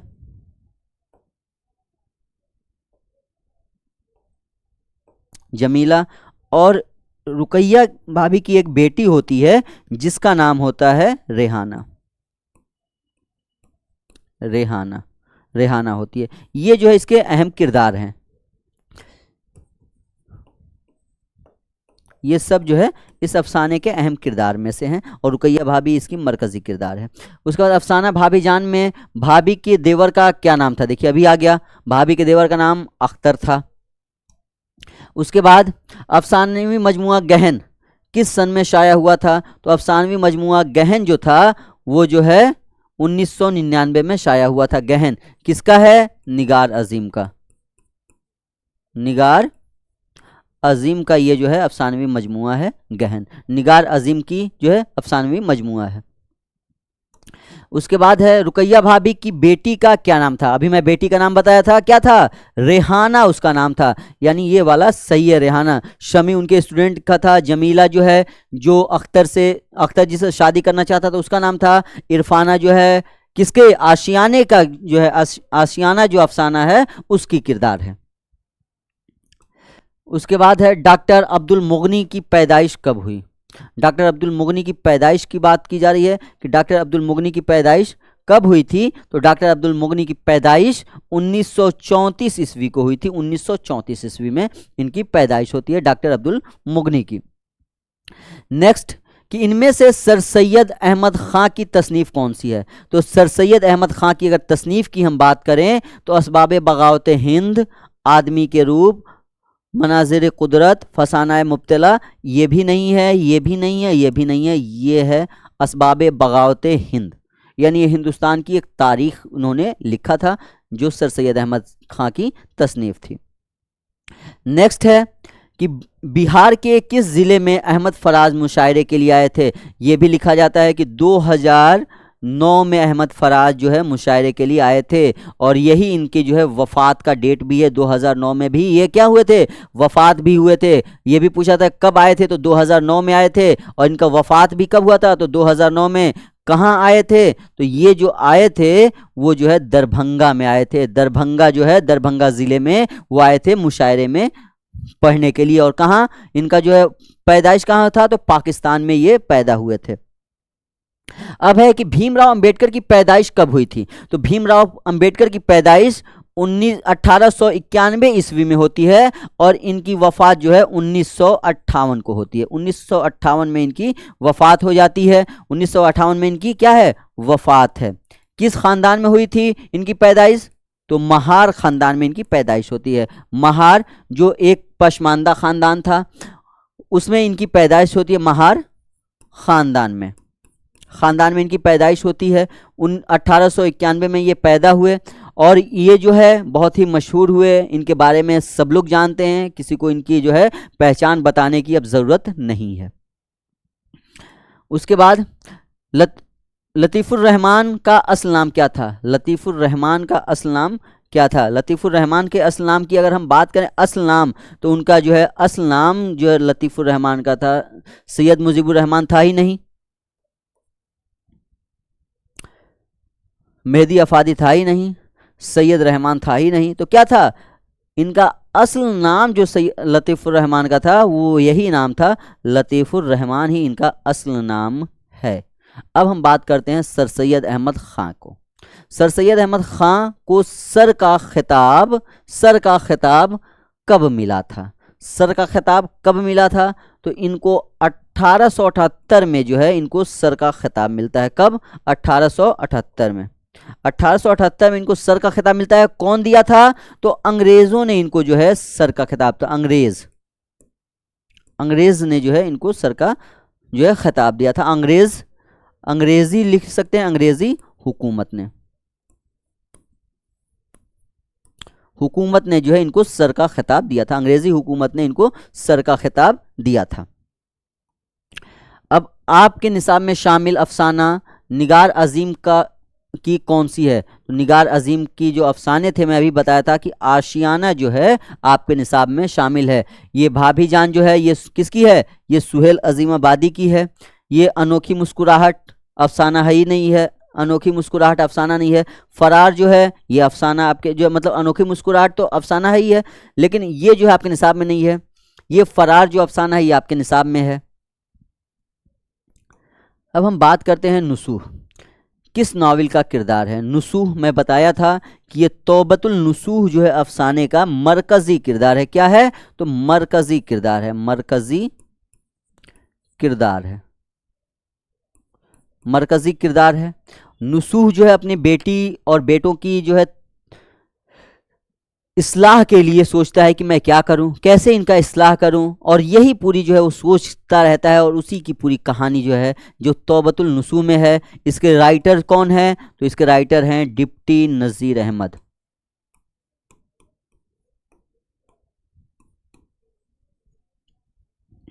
नेक्स्ट कि डिप्टी नज़ीर अहमद की वफ़ात कब हुई थी? तो डिप्टी नज़ीर अहमद की भी बात आ गई। तो इनकी जो वफ़ात होती है वो होती है 1910 में। डिप्टी नज़ीर अहमद की वफ़ात 1910 में होती है। उसके बाद कि शौक लखनवी की बात की जा रही है। शौक लखनवी के वालिद का नाम क्या था? शौक लखनवी के वालिद का क्या नाम था? शौक लखनवी एक गज़ल के शायर हैं, अच्छे शायर थे। इनके वालिद का नाम जो है क्या था, इसके बारे में बात की जा रही है कि शौक लखनवी के जो है वालिद का नाम क्या था। तो शौक लखनवी के वालिद का नाम आगा अली खां था। आगा अली खां था जो है शौक लखनवी के वालिद का नाम। पंडित दयाशंकर नसीम की पैदाइश कब हुई थी? तो ये पैदाइश जो है 1911 ईस्वी में इनकी होती है। पंडित दयाशंकर नसीम की पैदाइश 1911 ईस्वी में होती है, और इनकी वफ़ात जो थी वो जो है 1946 में इनकी वफ़ात हो जाती जो है 1956 में इनकी वफ़ात होती है। 1956 में 45 साल तक ये जो है जिंदा थे। इनमें से कमर जहां की तसनीफ़ कौन सी है? कमर जहां की तसनीफ़ की अगर हम बात करें, कमर जहां की तसनीफ़ की अगर हम बात करें कि कमर जहां की तसनीफ़ की अगर हम बात कर लें, तो कमर जहां की तसनीफ़ जो है बहुत ही मशहूर भी है। कमर जो है इनकी तसनीफ़ और बहुत ही उम्दा भी थी, तो इसलिए बहुत ज़्यादा लोग जो है अहमियत भी इनकी तसनीफ़ को देते हैं। और उसके साथ साथ इनका एक ख़ास जो था ये था इनका, सॉरी जो एक चीज़ मैं आपको थोड़ा सा बता रहा था लेकिन जहन से, इनकी जो वफ़ात थी 1945 में होती है। यानी ये 34 साल तक ये जो है ज़िंदा रहते हैं। 34 साल ही इनकी जो है ज़िंदगी रहती है, 34 साल। एक चीज़ मैं जहन से निकल गया था, ये 45 साल, लेकिन 45 नहीं, जो है 34 साल ही ये जो है ज़िंदा रहते हैं। और इस तरीके से इनकी जो है ज़िंदगी थी। हाँ, अब यहाँ किन में से कमर जहाँ की तसनीफ़ कौन सी है? फसानाए मुब्तला आदमी के रूप मनज़र यादनगर। तो यादनगर जो है फसाना मुब्तला, यादनगर, आदमी के रूप, मनाज़र कुदरत, कौन सी है ये चीज़ आपको बतानी है। तो ये जो था, ये तो सॉरी, ये मनाज़िर कुदरत ये नहीं था, आदमी के रूप भी नहीं है, फसाना मुब्तला ये भी नहीं है, ये वाला है इनका यादनगर, इनका जो है अहम तसनीफ़ है। उसके बाद है कि चकबस्त की पैदाइश किस ज़िले में हुई थी। चकबस्त, पंडित ब्रिज नारायण चकबस्त की बात, इनका नाम असल पूछता है तो पंडित ब्रिज नारायण चकबस्त इनका असल नाम था। कब होती है, कहाँ होती है, तो पंडित जो ब्रिज नारायण की चकबस्त की पैदाइश जो है कहाँ, तो ये जो होती है लखनऊ में होती है, लखनऊ में ये पैदा होते हैं। उसके बाद कि अफसाना अजनबी चेहरे, अफसाना अजनबी चेहरे कब शाया हुआ था। अजनबी चेहरे की बात हो रही है, अजनबी चेहरे कब शाया हुआ था। तो अफसाना अजनबी चेहरे जो शाया हुआ था वो 1991 में शाया हुआ था। कब, 1991 में ये शाया होता है। उसके बाद दयाशंकर नसीम के वालिद का क्या नाम था। गंगा प्रसाद नसीम, गंगा प्रसाद कोल, गंगा प्रसाद निगम, गंगा प्रसाद नसीम। इनके वालिद का जो नाम था गंगा प्रसाद कोल था, गंगा प्रसाद कोल के नाम से जो है ये मशहूर थे, और गंगा प्रसाद निगम के नाम से ये राइटर थे, लिखते थे। आपके निसाब में शामिल मरसिया किसकी मौत पर है। देखिए ये चीज़ आ गया ना, तो आरिफ की मौत पर ये मरसिया था, आरिफ की मौत पर, क्योंकि आरिफ की मौत पर, और लिखने वाला कौन है, तो गालिब है, गालिब ने ये जो है लिखा था मरसिए को। इस मरसिए को लिखने वाले कौन थे, गालिब थे, गालिब ने इस मरसिए को लिखा था। नेक्स्ट, इनमें से निदा फाजली की नज्म कौन सी है। निदा फाजली की बात हो रही है, निदा फाजली की नज्म कौन सी है। तो निदा फाजली की जो नज्म है, बिजली का खंभा जो है, इंडिया गेट इनका जगन्नाथ आज़ाद का है, मनाज़र कुदरत चकबस्त का है, और हम नौजवान हैं ये जो है आपके पटना के जो शायर थे उनका था। तो ये बिजली का खंभा था जो निदा फाजली का नज्म है।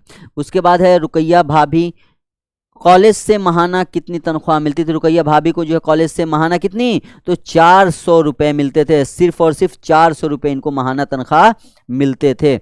उसके बाद है लेकिन एक चीज़ और याद रखिएगा कि अगर पूछ दे कि उनको टोटल महीने का पैसा कितना मिलता था टोटल, तो आप जो है 450 पे, क्योंकि 50 रुपया उनको ट्यूशन जो पढ़ाती थी एक लड़की को वहां से मिलता था, और 400 रुपया उनको जो है कॉलेज से मिलता था, तो दोनों मिलाएंगे तो 450 हो जाएगा। इसलिए अगर सिर्फ कॉलेज से पूछे तो आप 400 पे लगाएंगे।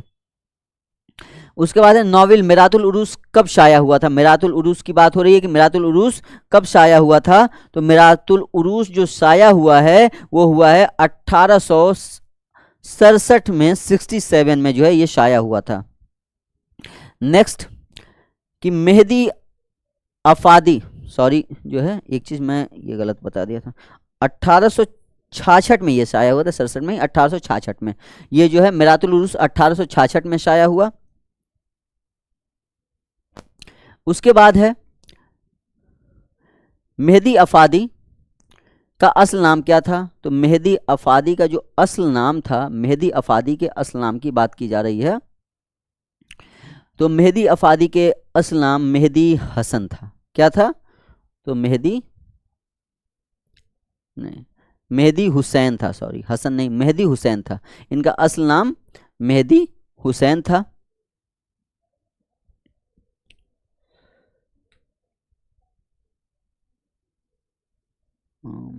एक मिनट, मेहदी हुसैन, मेहदी हसन इनका जो है असल नाम था, मेहदी हसन। इनका असल नाम मेहदी हसन था, मेहदी हसन के नाम से ये जाने जाते थे। अब जो है इसके बाद इसमें देखिए एक चीज़, ये नॉवेल मिरातुल उरूस की बात कर रहे थे, थोड़ा सा कन्फ्यूज़न था। ये 1869 में शाया हुआ था, 66 में, 1869 में ये शाया हुआ था, ठीक है, 1869 में। इनका असल नाम मेहदी अफादी का जो असल नाम था वो मेहदी हसन था। उसके बाद गालिब की पैदाइश कब हुई थी। तो गालिब की पैदाइश 1700 97 में कहाँ? आगरा में होती है। आगरा में इनकी पैदाइश होती है। इनकी वफात कब होती है? वफात 1869 में कहाँ? दिल्ली में। दिल्ली में इनकी वफात होती है। दिल्ली में ये इनकी वफात होती है। हाँ, लक़ब इनका पूछ लेता है कभी कभी, तो इनका लक़ब जो है क्या था? नौसा था। नौसा, लक़ब नौसा इनका था। इरफाना किस अफसाने की किरदार हैं? तो इरफाना जो है मैं बता चुका हूँ, आशियाना जो अफसाना था किसका? निगार अजीम का, उसी की एक किरदार है। इसके बाद है कि अफसाना आशियाना के मरकजी किरदार कौन है? मरकजी किरदार, तो अभी मैं आपको बताया था कि जरीना जो है इसकी मरकजी किरदार थी। जरीना कौन थी? जरीना इसकी मरकजी किरदार हैं और जरीना के ही इर्द गिर्द ये पूरा अफसाना चलता है। जरीना इसकी मरकजी किरदार थी और शौकत की जो है ये बीबी थी। सिराज की माँ रहती हैं। नावल तौबतुल नसूह कब शाया हुआ था? तौबतुल नसूह 1877 में ये जो है शाया हुआ है। तौबतुल नसूह नावल जो है 1877 में। किसके राइटर कौन है? तो डिप्टी नज़ीर अहमद इसके जो है राइटर हैं। डिप्टी नज़ीर अहमद ने लिखा था। ये डिप्टी नज़ीर अहमद का कौन सा? तीसरा नावल है, जो है तीसरा नावल है इनका। ये तीसरा नावल है डिप्टी नज़ीर अहमद का। और लास्ट सवाल इसके साथ मैं आपसे रुखसत लूँगा और फिर मैं लेकर के आऊँगा आपके लिए जो है सब्जेक्टिव वीडियो और भी ऑब्जेक्टिव वीडियोस जो आपके एग्ज़ाम के लिए बहुत इंपॉर्टेंट होंगे, बहुत ही ख़ास होंगे। उसको मैं लेकर के अब नेक्स्ट हाजिर होने वाला हूँ। तो इसके लिए ख़ास ज़रूरी है कि आप जो है हमारे चैनल को लाइक और सब्सक्राइब ज़रूर कर लें ताकि नेक्स्ट वीडियो जैसे आए आपको इत्तला मिल जाए। ख़ास तौर से आपसे जो है जुड़ते रहें, हम राब्ता रहे, आपको एग्ज़ाम के लिए बेहतर कंटेंट दे सकें। तो इसलिए ज़रूरी है कि आप जो है चैनल को लाइक और सब्सक्राइब ज़रूर कर लें। और ये जो आखिरी है कि खुश्क की ज़िद क्या होगी? अपोजिट। तो खुश्क का मतलब होता है सूखा। तो सूखा का क्या होगा? खर नहीं होगा, बर नहीं होगा, शर नहीं होगा और शर भी नहीं होगा। क्या होगा? तर। तर मतलब भींगा हुआ। तो हमारा कौन सा होगा? सही, ये तर वाला होगा सही। और यही हमारा जो है सही होगा। इसी के साथ आज की ये क्लास यहीं पे ख़त्म की जाती है। शुक्रिया, शब्बा खैर, मस्त रहिए, दिल लगा के पढ़ाई करिए और चैनल को लाइक और सब्सक्राइब ज़रूर करें। शुक्रिया।